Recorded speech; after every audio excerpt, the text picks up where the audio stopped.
So I just got to work, and on my drive in, I was thinking about all of the things that I was able to get done over the past few days, with my extra little bit of time off. And yet I'm sitting here feeling crushed and overwhelmed by this sense of I didn't do enough. I could have and should have done more with my time. Can you relate to that? And it's not like I didn't get a lot done. And I think part of it is that I'm waiting on some stuff to show up that I ordered, and I'm kind of at a standstill. Like, I can't really make as much progress towards certain aspects, like my studio space, until that stuff arrives. But still, like, I feel this overwhelming sense of almost guilt slash anger slash disappointment, and it seems to be triggered by having to show up here. And what I mean when I say it's triggered by being here, it's not about this place or this job. It's about the fact that while I'm here, I can't be working on the projects that I have at home, and that's the stuff that I really want to be doing. Which, by the way, I just got out of my morning meeting where we're all assigned tasks and whatnot. And I got assigned pretty basic work. It's going to be a good day. Not bad for a Monday.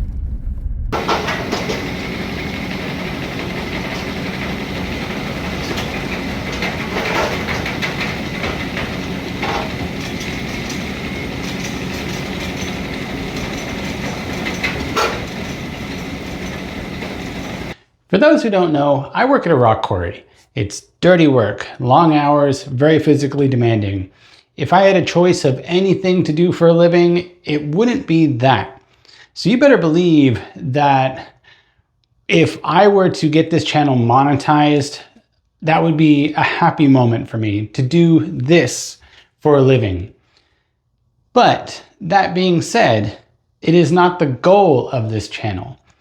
Now, honestly, it used to be. Back when I was doing animation, it was definitely the goal. I had big dreams of going viral and earning lots of YouTube money by being this weird, quirky animator. And I had a lot of fun doing it, but I also remember a lot of stress, pressure, and even sadness and depression when things that I worked so hard on didn't achieve the results that I felt that they should.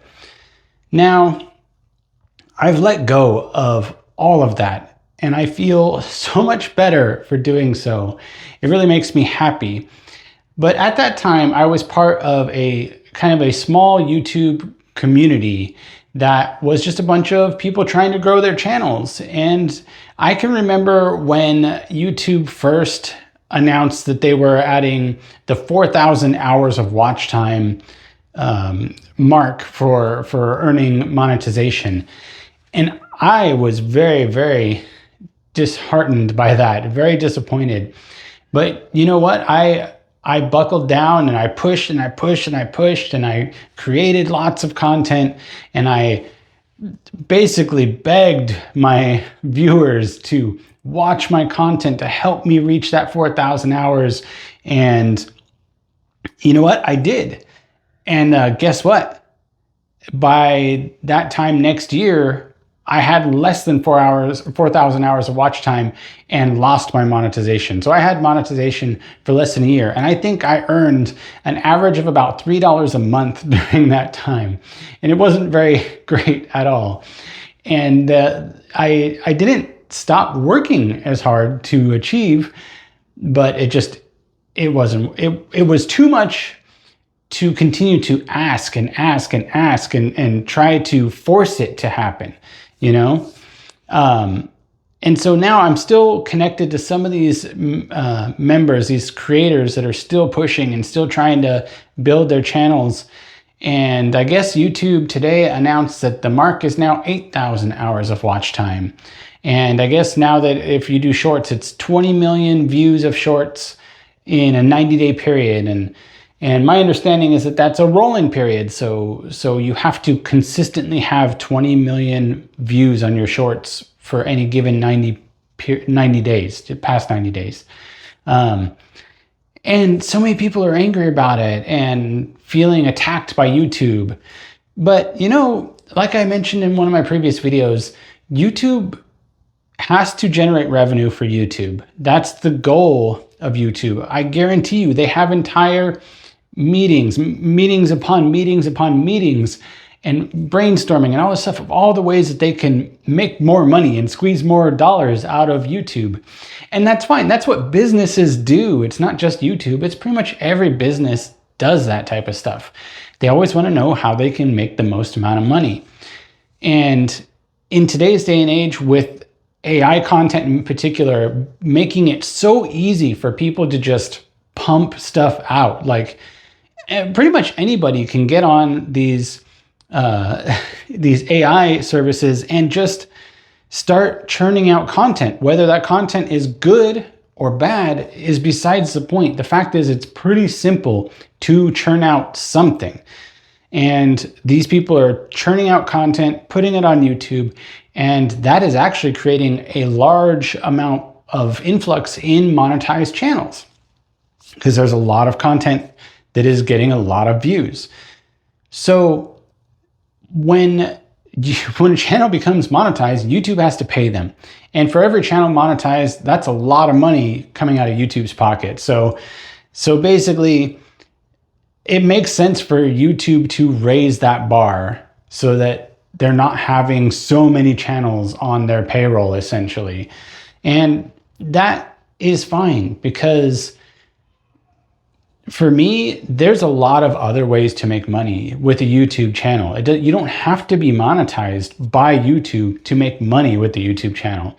Even with what I'll be doing, marketing my game that I'm designing, that's a potential revenue source, you know?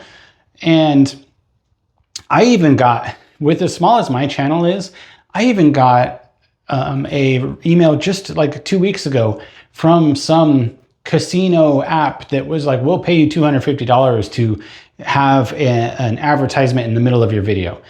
And it's like, great, but no. Like, I don't have any problems with people who do that. And I'm not saying you're never gonna see any paid sponsorship content from me.